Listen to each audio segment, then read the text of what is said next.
there, it's Aston with MOTO2N, the mobile repair service for all kinds of scooters and some Japanese motorcycles on Colorado's Front Range. Today I am working on count them two, genuine buddies.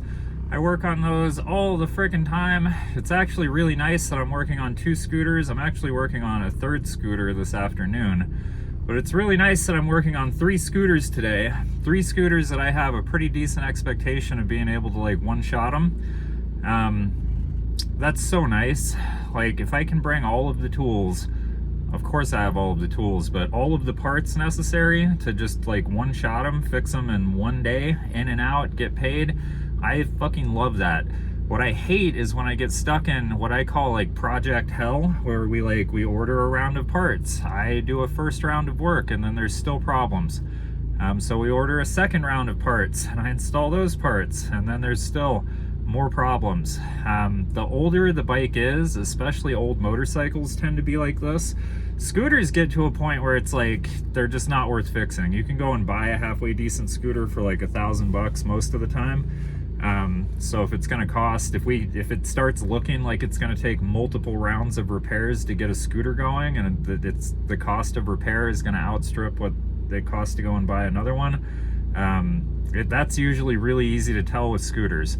With motorcycles, it can be a lot harder to tell whether or not the bike is going to be worth fixing or not. So I'm really thankful. It's the week of Thanksgiving. And I am really thankful to be working on three scooters today, a couple more scooters later on in the week, and then of course I'm stuck in project hell with a fair number of bikes that I still need to finish up from the summer and fall. So follow along with me today. I'll show you what I'm up to. As always, thanks so much for watching. I really appreciate it. It means a lot to me. Sorry the lighting sucks in the mornings. Like the sun is coming up directly in front of me and there's just no way for me to create a halfway decent lit environment in here. I could drive to a parking lot or some shit, but then that adds extra time to my day. I'm just not doing that. Anyway, thanks for watching. Really appreciate it. Thank you. Bye.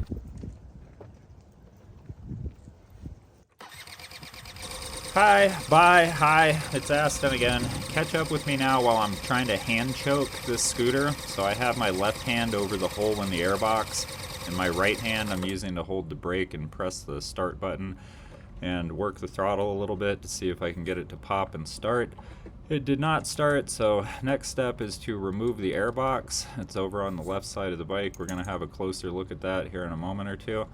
But I'll remove the airbox and then I will try to hand choke the bike from the open side of the carburetor. So same process with my left hand on the open side of the carburetor and my right hand on the start button spinning the engine over. The purpose of this is if the bike starts with a hand choke, that tells me that the carburetor is plugged up. If the bike does not start with a hand choke, that tells me that the carburetor is likely plugged up and the fuel tank needs to be drained and filled with fresh fuel. So if the fuel is good at all, you can pretty much bypass the carburetor by putting your hand over the open end while you crank the engine. That's what I'm referring to when I talk about a hand choke. So when you do that, you're basically bypassing a dirty carburetor and you're trying to get the engine to run a teeny tiny bit just on gas that you're forcing up into the intake tract by putting your hand over the open end of the carburetor. That builds up a lot of vacuum inside the intake, which will suck up whatever fuel is available, assuming a main jet, something is open on the carburetor. But if the bike doesn't start at all, it needs fresh fuel and it needs its carburetor cleaned. So the next step is going to be to remove this carburetor. I'll show you the carburetor after I remove it here in a second or two. And then I'm going to clean it inside that blue tray that you see. And we'll change the view and give you a better look at all of this here in a moment or two. In the meantime, I guess you can just enjoy the view of the top of my head. That's a beanie made by, we're not going to go over my wardrobe today, that's just silly. I did that one time in a previous video just to kill time. I don't know how it came off or how it came across to anybody. Probably seemed pretty gay, but anyway, here's the carburetor. It's right here. Carburetor off of a genuine buddy. Takes about 5 minutes for a pretty good mechanic to pull it off. And then the next step is going to be to disassemble it. So take the float bowl off of the bottom of the carburetor, This is a very easy carburetor to clean, assuming it's not too terribly dirty. If it hasn't been sitting for more than about a year, all you should have to do is remove the float bowl, take the pilot jet out, take the main jet out, clean out the pilot jet, clean out the main jet, spray some carburetor cleaner up inside the pilot jet hole, do the same thing for the main jet hole and the choke, and then reassemble it and reinstall it on the bike. It really is that simple. It takes about 15 minutes. The crazy secret about what I do and about what all mechanics do is we get paid on flat rate. And the flat rate for cleaning a single carburetor is 1 hour. My hourly rate is currently $145. So in the time it takes me to clean this carburetor here, I'm basically making 145 bucks. Now I'm doing it to 2 scooters today, so that's 2 carburetor cleanings. Also, draining the fuel out of them and refilling it, that's not free either. You get to charge for that too. About 15 or 20 minutes per bike, and you can discount that at this point because you're already making so much freaking money today that you don't really need to pad your invoice, you know? So 400 bucks, making 400 bucks in the morning, that's pretty damn good. And then I have a whole other job to go and do this afternoon where I'm going to make even more money. So occasionally I get asked if my job is lucrative. It's extremely lucrative. Like, you're watching me make 145 bucks right here in just a couple of minutes using a blue tray, a Phillips head screwdriver, a flathead screwdriver, a pair of tweezers, some copper wire, and a can of carburetor cleaner. That's a really good deal for service providers. Anyway, here you can see me cleaning the pilot jet. I ran a piece of copper wire through it. I'm just cleaning it out really, really good. I have compressed air in the van. I'll go ahead and blow this out using some compressed air here in a minute or two. I'll also blow out the carburetor completely with compressed air. So this carburetor was not so dirty that it needed to be cleaned in an ultrasonic cleaner. I could just clean it right here, quote unquote, on the bench without using any fancy tools, and it came clean just fine, and the bike ended up running pretty good too at the end of the day. So you'll see the bike running at the end of this video. We have some time to kill, so I want to talk more about flat rate because there's a lot of misconceptions about what flat rate even is. These misconceptions exist among mechanics who get paid hourly. Mechanics who've never worked on flat rate don't really know what it is. Believe it or not, there are mechanics out there who don't work on flat rate, who've never worked on flat rate, who've always gotten paid hourly, so that their income is not directly tied to their productivity. That's what flat rate does, is it ties your income to your productivity. So I get to charge 1 hour's worth of time for 10 minutes worth of work if it only takes me 10 minutes to do the job. So this is a good example because these carburetors, I get to charge 1 hour a piece to clean them, and it only takes me about 15 minutes a piece to clean them. So I'm making 4 times my hourly rate, or roughly $600 an hour for doing this job. So yeah, when I get asked if my job is lucrative, it's really, really lucrative. I mean, not in the sense that I'm making $1 million a year, but in the sense that I can make a living doing this, like make a pretty solid living, only working part-time, that's ultimately my goal, is I don't want to work 24/7, 365, 12 months a year. I like to be able to take lots of time off, and this job and its pay structure, this business and its pay structure, that's what allows me to do the things that I like to do. It's what gives me the time and money to do things like racing motorcycles, doing my own motorcycle builds, things like that. And this could easily segue into a conversation about the trades. I am classically educated. I have a degree from a state school. We're not going to get into what that degree is in or anything. Call it liberal arts if you want.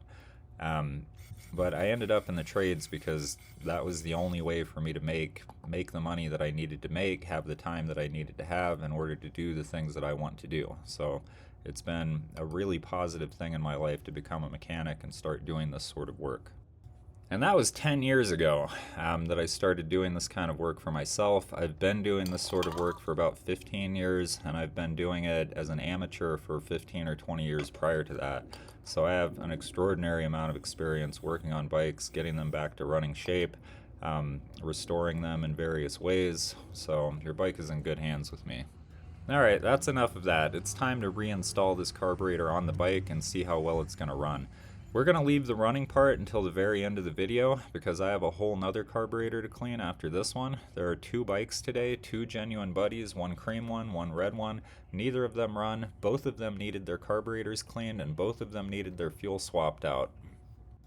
The last step to cleaning this carburetor is going to be to scrub the slide and the top of the fuel needle with a toothbrush, some carburetor cleaner, and brake cleaner. This will get that little needle there nice and clean and shiny so that it works properly when I reinstall it on the bike. You can see the spring there in my hand. I'm just holding the spring and the slide. That's all you need to put this back on the throttle cable, is that spring and the slide. I'm not going to show you how to do that. It is a little bit tricky, so if you've never done it before, look closely at it, conjure up some strength and force that strength into your hands. And do what you have to do to get your throttle cable back together if you choose to take it apart to clean it. You don't really have to take it apart to clean it either, by the way. On the red one, I'm going to leave it sitting the way that it is and clean it right there on the bike. So you'll get to see what that looks like here in a minute or two as well. Just know that you don't have to take that slide off of the throttle cable in order to clean it. Now for a little switch-o change-o, here's the view of the carburetor with the airbox removed. And I'm going to go ahead and put the airbox back on here in a second or two. It pops right on the open end of the airbox and then it bolts on with 2 8mm M6 screws. Pretty sure that's what they are anyway. And then you'll have to tighten it down over on the boot side on the front where it attaches to the carburetor. And then once that's done, the bike is almost ready to start on a test bottle, but we're going to save that for the end because we still have the red one to work on. So stay tuned if you want to see either of these bikes running, or you can just scroll to the end of the video and you can see how they're running for yourself. The red bike had an interesting problem, we can call it an interesting problem, where the seat popper did not work from the key. So the way the Genuine Buddy key works is you put the key in, you push down, and you turn it counterclockwise, and that is supposed to pop the seat. However, that process did not work on the red Genuine Buddy that I'm working on right now that you can see on the screen. So in order to adjust the seat popper, we're going to have to remove that red front cover, and then there's an adjustment barrel coming off of the cable that we can turn to make the seat popper work. So I'll show you how all of that looks once I remove the screws for the front cover.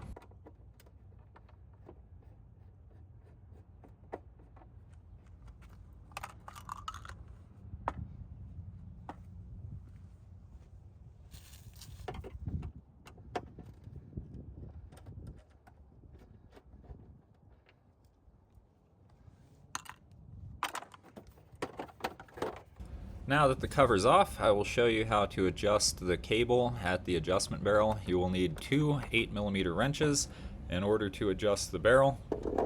First, I'm going to play with the key a little bit. I'm going to pop the seat manually. All you have to do is pull on that black cable that I just pulled on. That will pop the seat. And then just kind of play with it a little bit, find the barrel, and then there's the barrel right there. All you have to do if your seat popper doesn't work is screw it out by about 1/2 centimeter, something like that. Verify that it works. You can see me turning the key left. I'm verifying that it works just fine. So now that it works good, I'm going to go ahead and tighten the barrel back up using my 2 8mm wrenches. And then yeah, that is problem solved. I did this work as just an add-on to the work that I was already doing to these scooters. So a good mechanic, I've always been taught this and I think it's just fair. If you're getting paid on flat rate and you're making 2, 3, 4 times your hourly rate and you can throw in some freebies to solve some problems on people's scooters, that's a good thing to do. That's a good way of generating goodwill with your customers. I think it makes you a good person and a good mechanic if that's how you operate.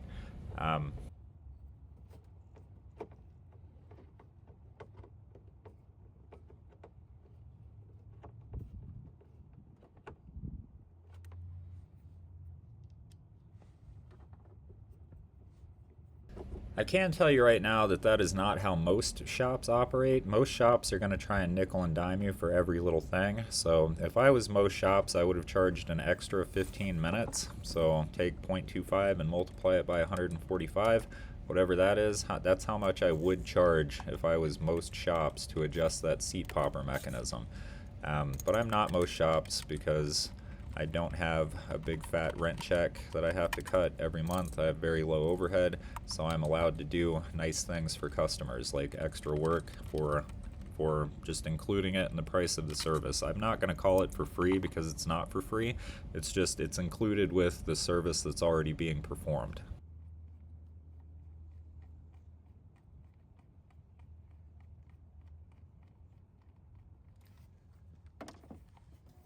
The airbox pops right off on this bike. It's the same procedure as the other bike. These two bikes are pretty much identical to one another. They're the same year, genuine buddies. The funny thing is they both run a little bit differently. One's a little bit faster than the other. That speaks to quality control differences that occur at the factory. It can also be a question of maintenance and care. However, these bikes have both been cared for and maintained in pretty much exactly the same way since they were new. So it's funny that one of them runs a little bit better than the other. With any machine, with any production run of machines, you're always going to have quality differences. It's just the nature of the beast and part of the game. Here I'm just removing the plug for the choke and the fuel line and just getting the carburetor ready to be pulled off of this bike. I also have to remove the top cap, but it was on a little bit too tight, so I ended up using this special spark plug tool to loosen it a tiny bit. It grabs onto the circle and turns it. You can also use a pair of needle nose pliers, channel locks, whatever you have to. All you should have to do is crack that and then loosen it by hand, and the slide will pop right out. You do not have to take this apart. I took it apart on the previous bike just for funsies. You do not have to take it apart in order to clean it. If you're worried about taking it apart, just leave it together. Clean it right there on the bike, clean it with it assembled. The last step is to remove two 8mm screws on the backside of the intake manifold. That is what is holding the carburetor onto the intake manifold. On the genuine Buddy, there's like a 1-inch black spacer between the carburetor and the intake manifold. I usually just let that sit there and hang on the intake manifold after I remove the carburetor. It does go on in only one way, so if you remove it, make sure that you're putting it on in the right way. All you have to do is put it on and look through the hole and make sure that the hole is lined up the way that it should be. If it's not, spin that spacer around. There you can see it hanging there. Now we have the carburetor off of the bike. I'm going to go ahead and throw the carburetor into one of my blue bins and get started on taking it apart and cleaning it.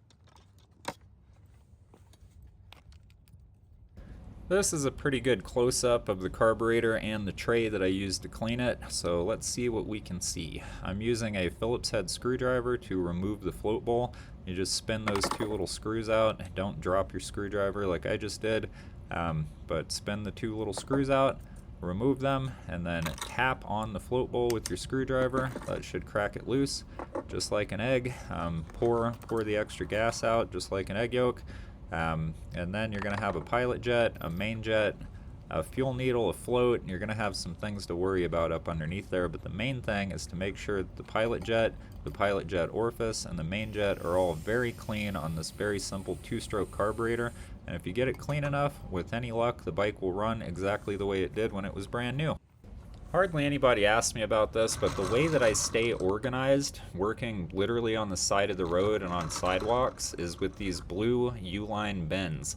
They're like 17 by 14 inches. They're the perfect size for taking apart motorcycle parts, for storing my tools, for staying organized, for allowing me to exercise the principle of mise en place, which is the French phrase that means a place for everything and everything in its place.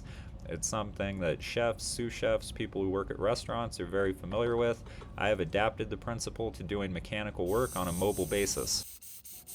I realize this can get pretty boring, but if you're working on a genuine Buddy, hopefully some of this helps you do what you're trying to do. That's my sincerest hope for these videos. Even if they get like no views, even if they go nowhere, I know that there's some guy out there working on a genuine Buddy who needs help, who's just not quite sure how this stuff comes apart or how it works, and I just hope that something in one of my videos, whether it's a Yamaha Zuma, a genuine Buddy, a Honda Nighthawk, a Kawasaki W650, whatever it is, I hope that something somewhere in these videos helps someone somewhere do something that they want to do but can't do without a tiny itty bitty bit of help, whether it's the words I'm saying or the video that I'm showing on screen. I mean, something, it might help somebody somewhere someday. That's all I hope for with these videos. They're also really fun to put together, so it helps me do what I do. It keeps me excited about going to work, which can get really, really boring sometimes, because all I do, it feels like a lot of the time, is clean carburetors. So now that the pilot jet and the main jet are both cleaned out nicely, I'm going to go ahead and reinstall those on the carburetor. Then I'll pop the float bowl back on, we'll reinstall this carburetor and see how these bikes run. Here I'm just tightening up the pilot jet using a flathead screwdriver, tightening up the main jet using a crescent wrench. That crescent wrench is probably about 100 years old at this point.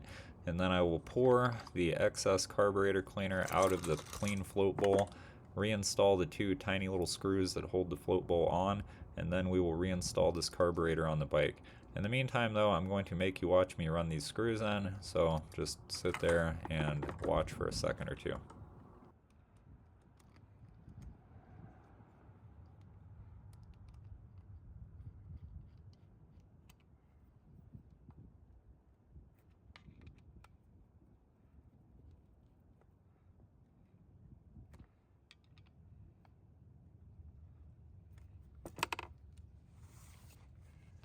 Now I'm going to reinstall the carburetor onto the intake manifold. So the spacer and the two 8mm screws are already sitting there, hanging there. So I'm going to start by running the two 8mm screws into the carburetor and tightening them up, and then we will move on to the rest of the process of installing the carburetor onto the bike. These two screws do not require a lot of torque, so whatever you can get using one hand and half of a 1/4 inch drive ratchet, that's all you need. If you over tighten these, you will likely ruin your carburetor or break it, so be careful. You can see me doing final torque here. It doesn't take much, and all I'm using is a 1/4 inch drive ratchet with an 8mm socket attached to it. That's it. If you try to use a 3/8, it's not going to fit. There's very, very tight clearances on scooters. You don't have a lot of room to work with, so 1/4 inch drive ratchets and tools and bit kits are like your best friends when it comes to working on scooters. This is what I was talking about previously. You do not have to take the slide off of the throttle cable in order to clean it using a toothbrush. You can do it right there, kneeling beside the bike. Just get that fuel needle as clean and shiny as you can. I find that there's usually like a ring of varnish or a ring of broken down ethanol toward the top of the needle, so you have to kind of scrub between the needle and the slide. Just use brake cleaner, use carburetor cleaner, scrub it with a toothbrush, and use your fingernail until it's clean and shiny. Once it's clean and shiny, you go ahead and you slide it back into the carburetor. It only fits in there one way, so there's a slot on one side of the slide and then there's a little groove on the other side of the slide. The groove corresponds to the idle screw on the carburetor, so as long as you have that thing clocked properly, it should slide right in, and then you can go ahead and tighten the top cap by hand. You do not need to use a tool to tighten that top cap. Just get it as tight as you can using your fingertips. That's all it takes. Once you have the carburetor reinstalled, now it's time to install the airbox. So that's just 2 screws and a hose clamp, pretty basic. I'm leaving the fuel line off of the carburetor because we're going to have to drain the fuel tank on both of these bikes, both fuel tanks, so you'll get to see that process.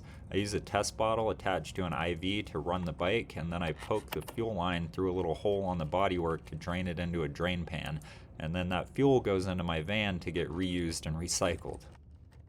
The way that scooters work is the engine has to be running in order for fuel to flow out of the fuel tank. So they have what are called vacuum actuated petcocks. So the petcock is not manual. The way it works is when the engine is not running, no fuel flows out of the fuel tank. When the engine is running, it introduces a vacuum to that vacuum actuated petcock, and then the fuel flows. So the process for cleaning the carburetor and exchanging the fuel on a scooter, you have to clean the carburetor first, get the bike running on a test bottle, and then drain the fuel while the engine is running. So you cannot run it on its normal supply of fuel. On the supply of fuel in the fuel tank, you cannot do that. You have to run it on a separate bottle. I'll show you what that looks like. That's exactly what this looks like. So I have the fuel line poking through a little hole on the bodywork, and then I have a drain pan underneath that. and then the engine is running. So where is the engine getting its fuel from while it's running? It's getting its fuel from this little white bottle that's hanging from an IV stand. So that's what I do in order to get fresh fuel into the carburetor and keep the fuel in the fuel tank away from the clean carburetor. And then once it's all drained, then we will go ahead and refill the fuel tank with fresh 91 octane fuel. Once that happens, we'll go ahead and start the bike on its own fuel tank. You can barely hear it, but this little red bike is running on its own supply of fuel, its own fresh fuel supply, and its very own fuel tank. You can see the smoke coming out of the exhaust, and you can hear it now that we're a little bit close up. I have the sound turned down. Very last step is to put all of my tools away. So I have a 2013 Ford Transit Connect with a big giant white toolbox mounted on the side of it. So all of my tools go back into the toolbox. They all have a place where they live so that I'm not hunting for them, looking for them, and I very, very rarely lose tools. So this is a huge part of my process, which is putting all of my tools away after I'm done using them. You can see me putting my, my air gauge back where it goes, and then my screwdrivers go back where they go. Everything gets put back in its place when I'm finished with it. So at the end of this job, both of these scooters ran. However, one of them needs a new rear tire, so I'll be showing up again here in about a week to do that and finish that scooter off. In the meantime, the customer does have one usable scooter, so that's good. I made about 400 bucks on this job, so that's really good. I'll make another 150 or so on the second trip when I go to install the tire. I beat the hell out of most motorcycle shops, most scooter shops, so that's something to keep in mind if you're looking for a mechanic. But yeah, I'm just finishing up this job by putting all my tools away. They all have a place where they live. They all go right back in their places when I'm done with them. I try to stay as organized as possible. I don't know if that comes across in this shot. Everything looks a little bit disorganized and crazy to me right now. But it's not bad. I don't have issues with losing tools or misplacing things at all. So with that said, thanks a bunch for watching. Have a good one. Happy Thanksgiving. Bye.